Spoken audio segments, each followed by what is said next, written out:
there's been a report come out that I believe that the government won't want you to know about, but it says that the majority, up to about 90% of these people coming across the channel, are not from a war-torn country. Well, we knew that, or at least we suspected. We had a lot of reason to believe that they were just economic migrants. Now, there's a few questions that spring to mind.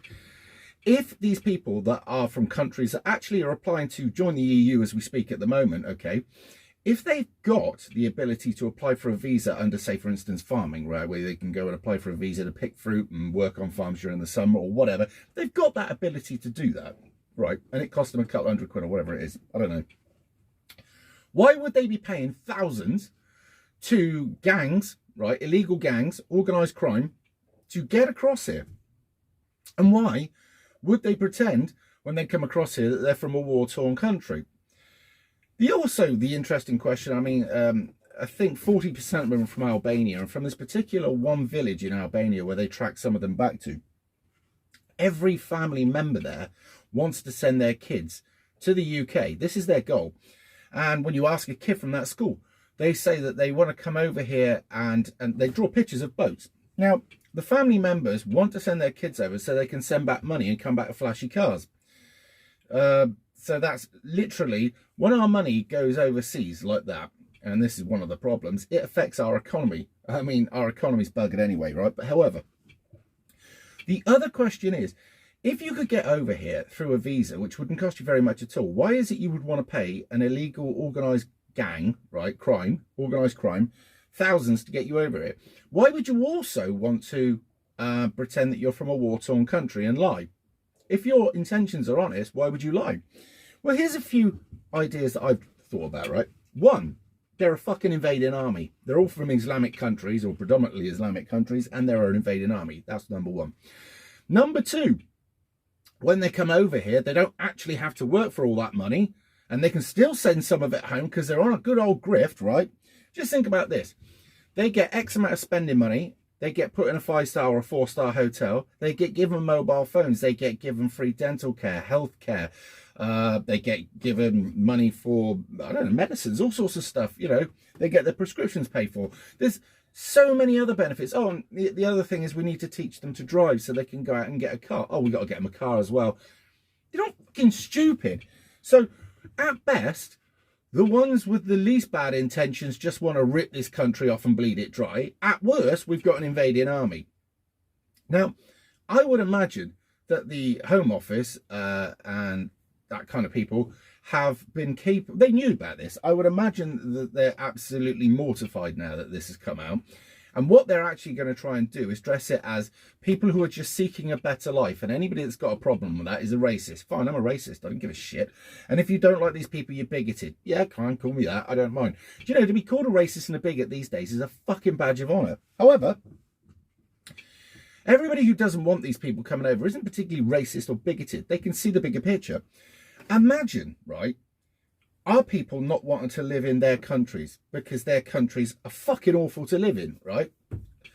You know, in the poor parts and all the rest of it, and you've seen all the organised crime and what goes on. Imagine we wouldn't want to live there. I mean, there's what the left call Little Englanders like me, which don't have a particular want to go travelling around the world and see all these different countries. We like our own country. We're happy here. And they think we're particularly small-minded. No, we're just not fucking interested. Simple, right? But there's another reason I don't want to go to some of these countries. I don't particularly like the culture, all right? I have done enough research to see that I probably wouldn't like it over there very much. I mean, I might in some of the countries, but the main thing is I have no great desire to go over there. But I've also no fucking desire to have them over here either. I don't want them here, right? I don't want my country looking like their country. Their country's fucked for a reason. We worked our way up from fucking mud huts, disease, and fucking no education to the position that we find ourselves in here, right? Which is a country which has learned how to find technology, education, law and order. And what we've done is we've refined how to live as best as possible. And then we exported it around the world so that other people who are living in mud huts and shitholes could gain from this. Apparently that was bad too. But that aside, if I import a shitload of people from shit countries with shit morals, shit ethics, shit attitude, right? Criminality and everything else. What do you think is going to happen when their numbers rise? A wild guess is our country will end up going downhill rapidly. We'll end up with organised crime. We'll end up with rape epidemics. We'll end up with all sorts. Oh, here's another thing. They also tracked a load of these people that were coming over from these boats. And within about 3 weeks, they were trying to tap into our kids. Why? You tell me. Actually, don't. I'll tell you. Islam sees women as half. Islam sees non-Islamic women as less than that. All right? These things are just fucking objects to them. Objects to wreck. Objects to ruin. Objects to fuck, get pregnant. Oh, that's even better. Maybe they could rinse out one that's just old enough, because obviously they don't want to go with anything too old because they're like the young ones, right? Imagine this. They get with something that's just above 16. They rinse it out. And now they've got an anchor baby. That is, it anchors them to this country. So if they get found out, you can't deport me now. I'm a father of a child born in this country. They're not fucking stupid. And the worst is, these is it NGOs or NCOs? NGOs, I think it is, right? These ones, they go out to all of these different countries and they go and advise people to go and tell your people this when they come to customs. And this will ensure the smooth ride to a 5-star hotel with all the accoutrements that go with that. But that's not good enough. They've still got to moan about that and complain that it's against their human rights and that they're being outdone by. I know what I'd like to do to you. All of these people that say they're from, say, for instance, they come from Albania, that say they're from a war-torn country, do you know what I'd love to do to them? I'd like to pick them up and take them right to the centre of this war-torn country. And then I might like to say that they're from, I don't know, an opposing religion or something like that. Because, well, they were, right? I mean, they were Christians, or they were this, or they were that, or whatever. And drop them right in the middle of the place. See what happens. I think it'd be wonderful. Because I really, really don't like them.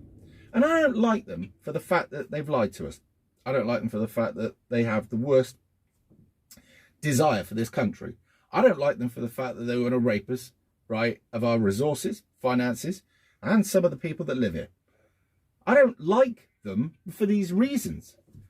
Now, people will call me racist. I don't have to like. Tell you what, do you like Peter Sutcliffe? No. Do you like any murderer? No. Do you like rapists? No. Do you like people from organised crime? No. Do you like any criminality? The answer's probably going to be no, right? But these people are criminals, but because the bleeding hearts have told us that we have to feel sorry for them because they're not, people have been brain trained, which is fucking easy these days, by the way, but they've been brain trained to feel huge amounts of guilt and bad feeling towards themselves whenever they have any bad feelings towards these fucking idiots. Well, don't. They don't like you. They don't give a fuck about your liberal ideas. They don't give a fuck about your policies. They're coming over as an invading army. They want to rinse this place out and probably conquer it. Now, you and your bleeding heart stand a very good chance of suffering under your policies. So have a little think about that. Now, I know you obviously don't give two shits about your fucking kids. If you would, you would have had them all jabbed up so you can go on holiday. But that aside, try and think about the worst possible future for your kids.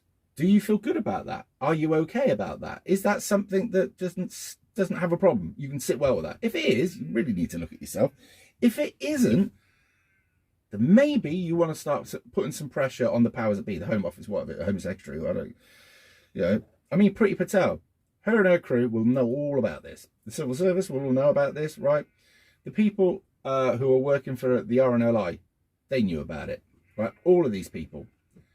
Now, I was thinking that if the DFLA and the FLA, the football lads, and the veterans wanted to come together and do something positive, then they should mass. All fucking thousands of us all arrive at Dover and protest peacefully. And maybe for that day, for safety reasons, because obviously we're all violent thugs, they could turn back these boats. And just think, a whole day's worth of immigration, well, illegal, being turned away. Think of the financial benefit to this country, or let alone the moral benefit, and the safety to our kids. Think about it. If you're from the FLA or the DFLA, if you're from the veterans, if you're from any of these groups and you get to watch this and you're interested, give us a shout. Let us know. Either come onto Discord, contact me through here, find me on Facebook, Simon Paul Evans, all right? Whatever it takes, right? Get hold of me if you're interested, and we'll try and organise something positive and legal. And we'll go from there. All right? Anyway, look, I've got to get on my day's work because these poor little so-and-sos need paying for, don't they? Eh? When I think about what my father's my father's fathers fought for, it hasn't come out right. What my father and my mother's father fought for in the war, only to be shit all over. They defended this country from wannabe invaders, and now we just let them across the channel and we give them more than the people in this country. If I'd have taken you back, say for instance we could go back, by the way, about 15 or 20 years or more, and I said this was the case, you would say I was insane. You would be absolutely gobsmacked and stood there with disbelief. If I went back 40 years and said, by 2022, we will have people actively going out of their way to import an invading army, and they will give them the keys to the country, they will give them untold money, right? And they will shit all over their own people to do it, they'd section me. They'd say I was insane. And if I showed them video footage of this, I think they would go into chronic depression and question the future, which I would do too. But here we are at that. But just remember, nothing is not reversible. However, the act of reversing it is going to take some real men, and it's going to take some maverick ideas, and doing so you will be called all the names under the sun and brandished this, that and the other. Or branded, I should say. Brandished. Fucking hell, it's early in the morning, I've not had enough coffee. But having said that, there were a lot of people in the past who were branded racist and stuff like this. I can think of one, Enoch Powell, but there were many others, right? And all of these people were criticised for standing up and saying what they thought. But to be truthful, they were very shy of the mark, right? I mean, to be honest, Enoch Powell got the figures completely wrong, bless him. But at least he stood up and said what he thought, and he was right to an extent. This is what was going to happen. But anyway, on a different note, I'm out in the countryside, by the way, and all I can see is deer running around the place, sheep giving me a load of shit, and it's beautiful out here. I'm in the heart of Somerset. And when I look around at this beautiful country, I think, do I want to give it to a load of wankers? Do I fuck? I'm willing to go to whatever length it would take to protect my country. And if that means I get in a lot of trouble doing it, and I get in a lot of trouble, I need to clear this up. I would get in a lot of trouble for doing it legally, because all they'll do is they'll smear you. They'll say that you've done this, you've done that, you've done the other, and they'll end up trying to take everything off you. Oh well, came into this world with nothing, I'll go out the same. But doing what's right is the only way. And if that gets you into trouble, so be it. So it is these days. We're working against evil here. And as I've done a video on my other channel, that's Rev on a Rant, and it said in there, and there was evidence of this a person from a certain community saying that we need to literally blitz this country and all of Europe with people of a different colour, and we need to change the colour of those countries, and it needs to be done, and they won't like it, and they'll call us all of these names which will be anti-Semitic, right? But it needs to be done for them to survive. No, it doesn't need to be done. You're simply hating on us. And all of this has been done to us is purely because there are people out there that fucking hate you. They hate your culture. They hate your intelligence. They hate your history. They hate your integrity. They hate the very fibre of your fabric. And they want to punish you for it. And they've put people into positions of power that are willing to do this without batting an eyelid. These people in government at the moment couldn't give two fucks about you, me, or anybody else. They don't care about the lower class. They don't actually care about the middle class, and they don't care about some of the upper class, because all of these people are going to suffer. All they care about is that they make money, they have power, they have stature. All right? That's it. But they haven't thought about that. Actually, the people that have put them into these positions have put them there as fall guys, that if it goes wrong, they're the one that take the fall. I mean, they've told them they're going to be protected, but they're not going to be protected at all. When you look at people who are just thrown under the bus, you can look in, say, for instance, the darlings of, say, for instance, Hollywood. You can look at MPs of the past. You can look at all sorts of stuff. People in, say, for instance, the CIA, if we go to America, right? Oliver North. Oliver North was committing crime on behalf of the CIA to fund an operation that was funding people who were fighting the enemy of that country, right? The Russians. But when the time came, they threw him under the bus, right? And there's been many, many others like that in that country. There's been many others like that in this country. I'll give you an example of another one that did the right thing and got thrown under the bus. John Stalker. John Stalker was looking into collusion over in Northern Ireland.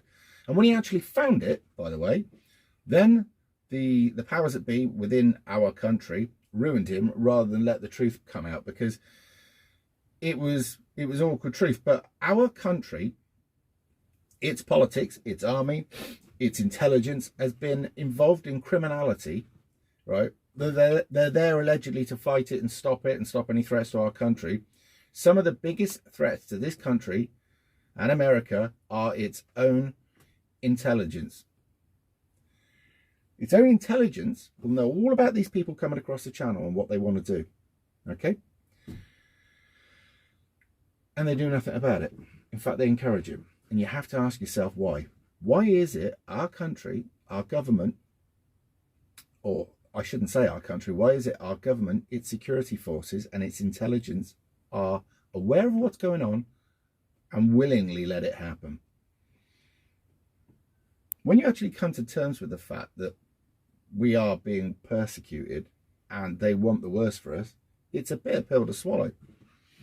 But more and more are coming around to that idea, which is why now there's the war on conspiracy. Conspiracy is anything but the official narrative, by the way. So everything I'm saying now is allegedly conspiracy, because it's not the official narrative. And they're going to go after anybody who tells the truth now as a conspiracy theorist. And they will hound them, they will ruin them, they will bankrupt them, they'll try and get them into prison, and that's it. So there you go. Right, well anyway, I think I've waffled on enough. Hope most of you got to the end of this. If you got to the end of this, right, and you want to let me know, type 1 in the comments, just to let me know that you did get this far. I'll be interested to know. Anyway, thanks for liking, watching, sharing and subscribing, and I'll see you in a bit.